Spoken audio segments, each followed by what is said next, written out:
Je vais vous présenter finalement notre action et plus que notre action, la genèse de l'engagement dans cette démarche. Au départ, finalement, le réseau des CCI accompagnait les entreprises sur un volet de développement durable. Donc, on parlait d'économie circulaire, d'énergie, de IT, éco-conception, déchets, toutes ces thématiques. Et puis, l'eau avait finalement une petite part dans ce grand volume développement durable. Et en 2019, finalement, nous, à la CCI de la Creuse, au regard de la récurrence des épisodes de crise qui étaient sur notre territoire très prégnant, on s'est engagé d'une manière un petit peu plus formelle, avec un volet un petit peu politique dans la représentation de la CCI Nouvelle-Aquitaine dans le SAGE, mais aussi dans l'implication du comité de ressources en eau à la préfecture lors des épisodes de crise, etc. Et puis il y avait les promotions des partenaires. ADEME, Agence de l'eau, de leurs actions, pour essayer de faire transformer les chefs d'entreprise dans leur usage de l'eau. Et puis il y avait l'action de sensibilisation qui était pour nous facile dans le cadre de nos activités quotidiennes. La promotion des actions des partenaires, le passage à l'acte, il était somme toute assez faible. On avait quand même, on restait toujours sur notre faim avec la difficulté de transformer et d'accompagner les entreprises dans certains dispositifs. Du coup, l'action de sensibilisation devenait de plus en plus importante et on a utilisé plusieurs outils à notre disposition, un certain nombre de questionnaires, des questionnaires dans le cadre de nos baromètres économiques, où on posait des questions sur quelles étaient finalement les sensibilités vis-à-vis de la ressource en eau. On a organisé aussi des ateliers, je pense au dernier qui date maintenant, mais en direction des CHR. Puis on a mis en place des sortes d'autodiag et de quiz un peu où on identifiait un certain nombre de questions et à travers duquel on faisait passer un certain nombre de messages, des webinaires et puis quelques évaluations d'impact de crise. Ceci dit, tout ça, on ne se transforme pas beaucoup. Mais on va aborder ici quelques retours de quiz et on voit quand même que la sensibilisation a eu de l'impact parce que sur les entreprises qui nous ont répondu par un système de score, on identifiait que presque trois quarts ont des scores engagés. Trois quarts des entreprises qui nous ont répondu sont sensibles à cette thématique. Sur la vulnérabilité, on a posé des questions sur quelle était leur perception de la vulnérabilité du territoire creusois. Donc là, c'est un indicateur qui est très météo-sensible. Hein, donc c'est le quiz 2025, c'est organisé pendant la période de sécheresse que l'on a connue cette année. Et du coup, on voit quand même une forte progression de la vulnérabilité de notre territoire. Et dans le même temps, la vulnérabilité des entreprises, elle est complètement inverse, où finalement assez peu d'entreprises se sentent vulnérables à la sécheresse. On a quand même une bonne connaissance des usages de l'eau au sein de l'entreprise, une bonne connaissance du montant de la facture, mais la connaissance de volume, là, c'est un petit peu plus perfectible. Et en revanche, pour rebondir sur ce que Jean-Emmanuel rabâche, c'est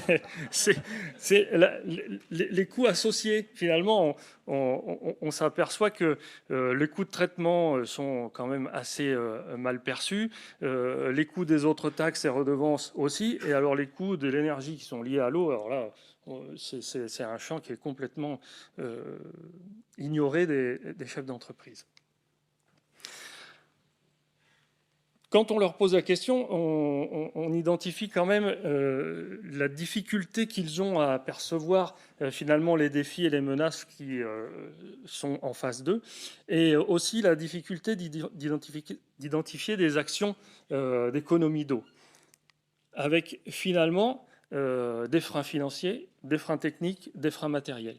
Et aussi une forme de méconnaissance des alternatives pour être plus économe en eau, puisqu'il y a 41% qui nous disent qu'ils n'ont pas de réponse face aux défis qu'ils pourraient identifier. Et il y en a 35% dont la réponse, c'est finalement une diversification de la ressource en utilisant de l'eau de pluie. Donc, c'est pas engagé, comme le dirait Jean-Emmanuel, sur la transformation, sur la transition. Du coup, quand on a fait finalement ce constat, on essaye de voir comment renforcer cette culture du risque, parce que ça devient crucial dans la vie de l'entreprise. Finalement, constat, les freins, on vient de les évoquer. Et on s'est retrouvé, nous, sur le territoire de la Creuse, dans une situation où on avait un plan particulier pour le département à cause d'événements sociaux particuliers, qui a été reconduit, donc les PPC1 et PPC2, qui avaient un axe assez fort sur la ressource en eau. Et dans le même temps, il y avait l'appel à projet résilience de l'Agence de l'eau, qui nous ont amené finalement à engager ce travail d'étude sur les usages résilients de l'eau dans l'industrie, et avec l'accompagnement de Jean-Emmanuel et d'Aquacé, de s'engager dans une démarche de territoire en transition hydrique. On avait comme souhait aussi d'accompagner les entreprises sur une meilleure perception des enjeux juridiques qui entourent cette thématique de l'eau. Et on est soutenu par le bureau d'études EcoSave en ce sens. Donc plus concrètement, notre démarche de transition hydrique sur la population cible que sont les entreprises industrielles a un premier axe, comme tout à l'heure sur la caractérisation des usagers de l'eau. On a caractérisé les entreprises du territoire pour en sélectionner un certain nombre. On a catégorisé les entreprises, avec finalement comme objectif d'avoir des entretiens à distance auprès de 71 d'entre elles, pour finalement évaluer la maturité de ces entreprises dans la capacité à aller vers la transformation. Ensuite, il y a des visites sur site. On a choisi de visiter 35 entreprises, donc c'est sur 3 ans bien sûr. Et ensuite, ces entreprises-là, en fonction de leur volonté de s'engager, de se transformer, on va accompagner par l'intermédiaire d'une convention 19 d'entre elles pour finalement mettre des actions en place, identifier les problématiques et faire en sorte que les entreprises se transforment. Et l'axe 3, finalement, de la même manière qu'on l'a vu sur Val d'Hier, Val de Seine, c'est comment est-ce qu'on va faire pour entraîner les autres acteurs. Donc nous, on est sur finalement la première étape de cette démarche de transition. Et notre rôle maintenant, ça va être sur l'exemple des entreprises qui vont s'engager, qui vont conventionner, agglomérer les autres acteurs du territoire pour que tout le territoire du département de la Creuse s'engage dans une transition économe en eau.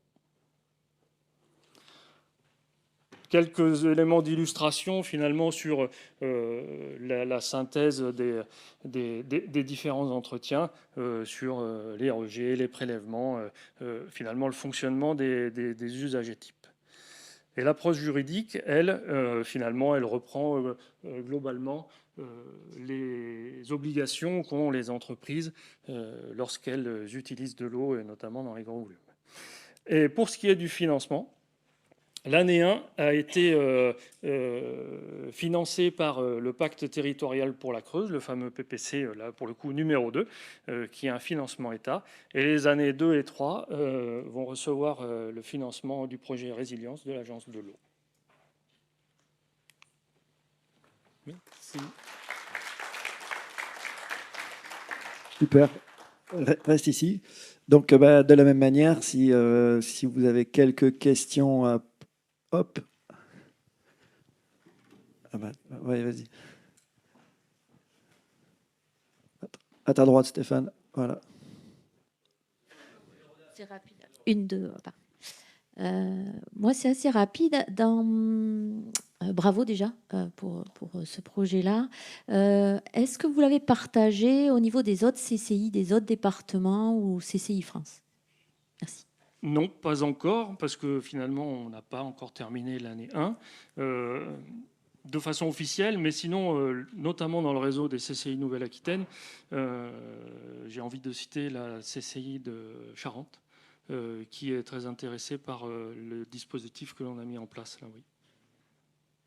Et pour compléter, on a du coup au niveau régional donc des relations, enfin des interactions assez étroites avec, alors je sais pas comment Et parce qu'il y a eu une signature entre l'Agence de l'eau Adour-Garonne, le Conseil régional Nouvelle-Aquitaine et le Conseil régional Occitanie pour créer un poste dédié à l'eau sur la grande problématique. Donc on voit qu'à l'échelle supérieure, c'est en train de se mettre en place.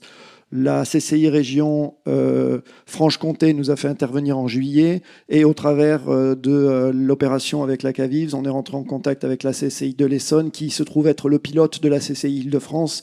Voilà, donc on pose nos pions. Et ils sont tous très très préoccupés par ça. Donc la CCI de la Creuse a été la première à déclencher. Mais voilà, c'est bien pris en compte au niveau des CCI. Moi, j'avais une question, c'est est-ce que vous tentez d'avoir des approches par scénario avec des stress tests hydriques, par exemple vous coupez l'eau, vous enlevez ou vous gardez 10% de l'eau et en conséquence, on regarde comment réagit le système. Ou plutôt, ça permet potentiellement aux entreprises de se dire, bon, bah, si j'ai 3 fois moins d'eau dans l'entrée de mon système, comment ça se passe? Dit autrement, je suis pas prêt et du coup, comment ça réagit?